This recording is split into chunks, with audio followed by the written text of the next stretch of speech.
I think we should start off today's video with the long-awaited skate montage.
Take three. I'm here with Leo.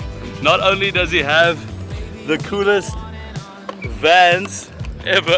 Check out k9records.com. He's not only a good skater, but he's got an amazing record label as well. So go check him out. Thanks for the session, man. Shouts out.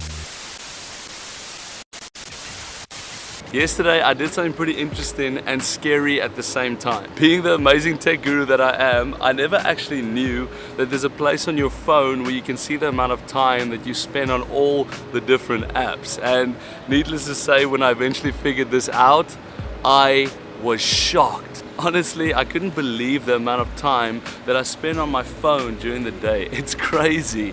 But more of this a bit later on. Right now, your boy needs some coffee.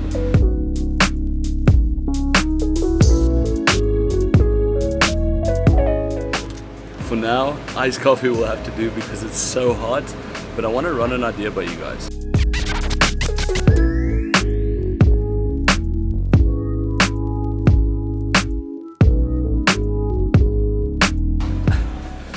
I nearly forgot my phone where I left my camera. Got it.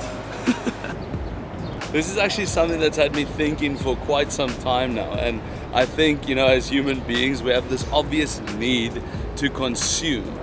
Even if you take something just as simple as food, we need to consume food in order to survive. You know, if you stopped eating, you die. In a bit of a different space though, we live in a time today where we are so constantly overwhelmed with digital distraction, constantly faced with marketing, social media, television, our cell phones.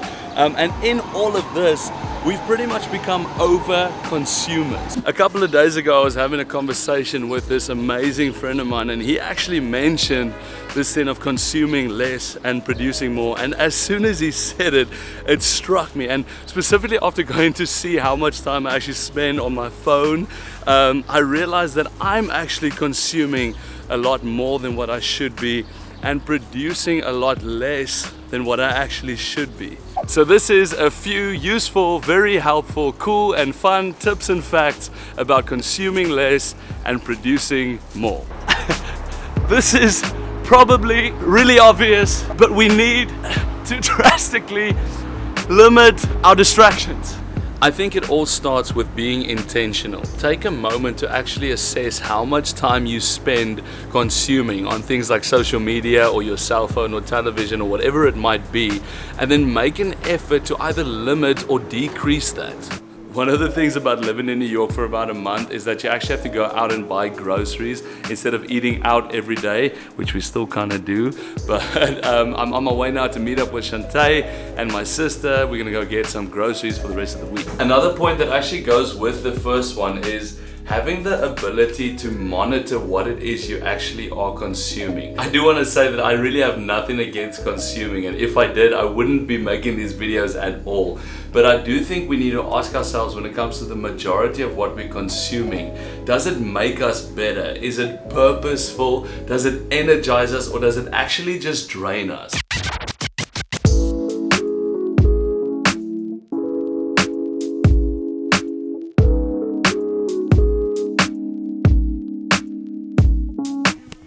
Here's the thing, consumption or overconsumption will always cost you more than what it would if you were to produce or to create something. See, when we consume things, it's kind of like a bottomless pit that satisfies you for a moment, but it just kind of keeps on growing. But the reward for when you produce or create something is so much better. Quickly check out this place. We are in the Chinatown supermarket and we come here to buy meat, but this place is crazy.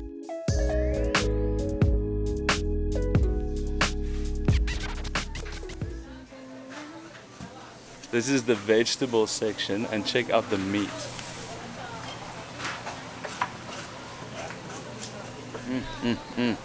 It smells so good. Oh, it smells like fish has been left out here for a day. But the meat is really good and really cheap. This is all fine, but there's one thing that I can't handle. Those are live frogs. Ugh. Apparently this is salted turnip. Everything here is like a guessing game, but it's so much fun. I think this is one of my favorite shops in New York. I think another thing about consuming too much, and especially for us as creatives or those of us who are trying to get our content out there, if we are constantly looking at other people's content, and which can be great sometimes for inspiration, but it can be really easy to get to a place where you start feeling inferior or insecure, or you start wishing you could make videos as great as them or do things as great as those people. But to be honest, in the beginning, you've kind of got to give yourself time to make a lot of junk in order to make a lot of good stuff.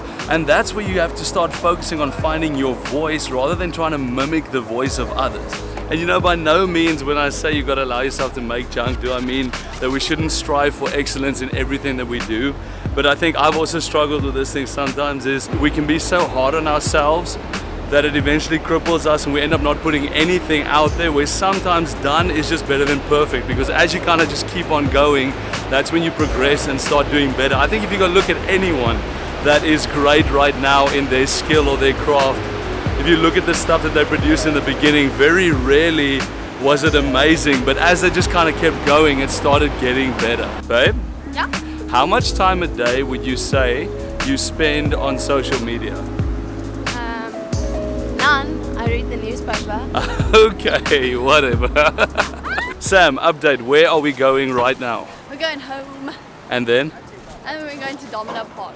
So we just finished at the Chinatown supermarket, and we are on our way home now to go grab some coffee and get refreshed, and then we're going to the Domino Park, which is this beautiful park you guys will see now. What are you doing? I hit myself! Let's go!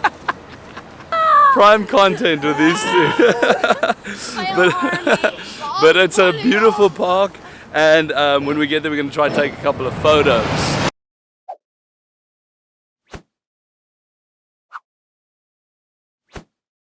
Okay, so we got lost. We didn't make it to Sunset. We actually didn't make it to Domino Park at all. I think it's past 11 o'clock at night right now. We've been walking for ages, so we kind of had to make a decision to call it a day. But I think you guys will forgive me when you see this amazing view. Check it out.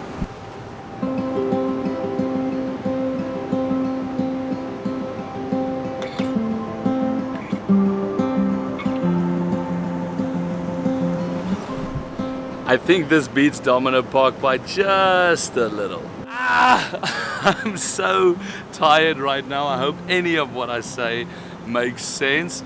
But I just thought I'd end off this video with one more point about consuming more. About consuming, you see I'm so tired. One more point about consuming less and producing more. This might sound really weird or really funny in the beginning, but this really actually helped me a lot. Give yourself time to get bored. I know that sounds really weird, and by no means am I saying that, you know, you should sit around doing nothing, just waiting for inspiration to strike. Not at all. But I think personally, if I looked at myself, I started kind of noticing this habit of when I would get bored, I would immediately kind of reach for my phone or put on the TV or try and surround myself with different distractions, where I actually realize now that that is vital time that I could be using towards producing something instead of just consuming a bunch of unnecessary things. So even if it's just using that time to plan for certain projects or finish certain things that I've started, or even just bettering certain skills, it's still better than just reaching for the nearest distraction. But I do want to end off with saying that it all starts with making a decision. You personally have to go and assess how much time do you spend consuming, how much time do you spend producing, and if you're happy with that amount, that's fine. If I'm honest, personally, I'm not happy with my amount, and I really want to make an effort to change that. And the big reason why I'm making this video is because, you know, it's something I want to challenge myself with, and I thought I'd share it with you guys. Maybe it would help you as well. You know, I'm all for finding inspiration in other people's content, and I've found so much inspiration in people's content myself. But if all our inspiration is just coming from people's content and social media or those places, that's a little bit of a dangerous place to be, or at least I think so. And I think we need to really make an effort to find inspiration in many different areas. And at the end of the day, after all, inspiration isn't the only thing that's going to get a project done. It's merely just a spark towards the bigger flame of your project or whatever it could be. But I'm going to end this video off here. I hope you guys enjoyed it, and I hope that in some way it inspired you to start consuming less and producing more. Actually, I just hope I made any sort of sense towards the end there, because I'm so tired. But thank you guys so much for watching. If you did enjoy this video, please remember to leave a like, leave a comment, share it with your friends and your family, subscribe for a lot more awesome content coming your way. But until next time, go and create.